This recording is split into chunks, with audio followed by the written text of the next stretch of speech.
No one can keep a secret forever. Joe and Tina Corona are a financial power couple living it up in style in the Deep South. But a shocking series of betrayals is about to shatter their caviar dreams. An insatiable lust for sex and money threatens to destroy a family. And the deadliest secrets are the ones buried deepest. Soon, every dirty little secret will be revealed.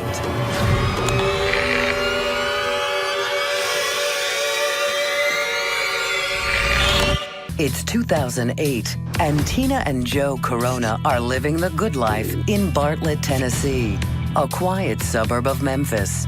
Tina and Joe met nearly 15 years ago, and it was lust at first sight for both of them.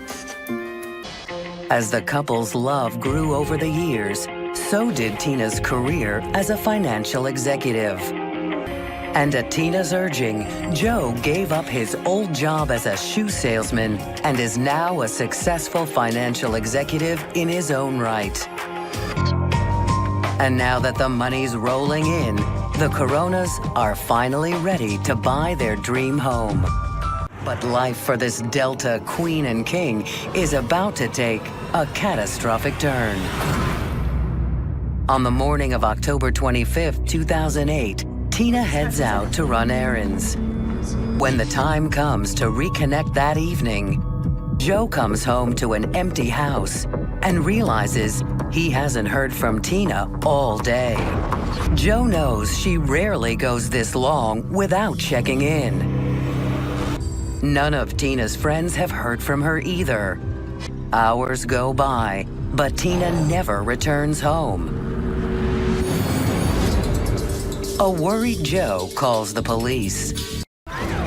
Joe explains to police that all his calls to Tina's cell phone have gone unanswered, and that he's spoken to all of Tina's friends, but none of them have heard from her either. If Tina's been in an accident, police find it unlikely that Joe wouldn't have already been notified. And local hospitals say they haven't admitted anyone matching Tina's description. So what happened to her? Detectives question the people who should know Tina best, her family. How long has it been since you've seen your daughter? And when they do, her mother and brother surprise them by revealing a painful family secret. Tina's family says they haven't heard from her, and they don't expect to, because they've been estranged for more than a year. The reason the family fractured, they tell police, was an argument over Tina's late father's estate. Tina's family accused her husband Joe of trying to get his hands on cash that wasn't rightfully his. Joe denied it, and things got ugly. Tina found herself caught in the middle of a heated battle. In the end, Tina sided with her husband and broke all ties with the family.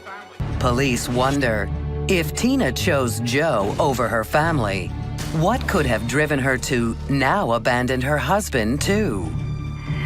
When detectives put the question to Tina's relatives, they say Tina may have had good reason to run from Joe. It's because Joe is extremely possessive and rarely lets Tina out of his sight for long. What's the deal? Then Tina's family reveals something they say she was desperate to keep from her controlling husband. After more than a year of silence, Tina recently contacted her family in secret. But if Tina has been suffocating in her marriage, where would she run?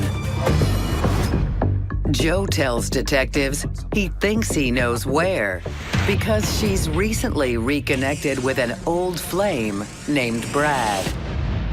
Joe says he knows next to nothing about Brad besides his name. So it's time for detectives to do some digging. But before they can, a random phone call provides investigators with some chilling news. Tina Corona's car has been located. Tina Corona has been strangled to death. With Tina Corona dead, police wonder if it could be a random robbery gone wrong. But when investigators examine Tina's body, they find she's still wearing her jewelry. But if it wasn't a robbery, then why was Tina Corona killed? Did her secret love affair turn deadly? The search for Tina's mystery lover leads to some sexy secrets, but not the ones investigators expected to find. The discovery of Tina Corona's dead body has Memphis police asking, who would want this Southern belle dead? Her husband, Joe, points detectives to an old flame named Brad. Could a lover's quarrel have exploded into something deadly? Detectives pull everything they can find on Brad, but their search comes up empty. And when they bring Brad in for questioning, he denies that he's been sleeping with Tina at all. Detectives aren't sure they believe him. Cops keep pressing him, but he sticks to his story, and his alibi checks out. Investigators cut him loose. Tina's closest friends tell detectives that the idea of Tina taking a secret lover is ludicrous. If there really was no affair, then who else in Tina's life would want her dead? Tina was married once before and has a troubled 18-year-old son from that marriage. Joe says the teen was wild and unable to be disciplined. He left their home angry because whenever they argued, he felt his mother was on Joe's side, not his. Any son in that circumstance could feel resentful. But was his anger strong enough to make him take the ultimate revenge?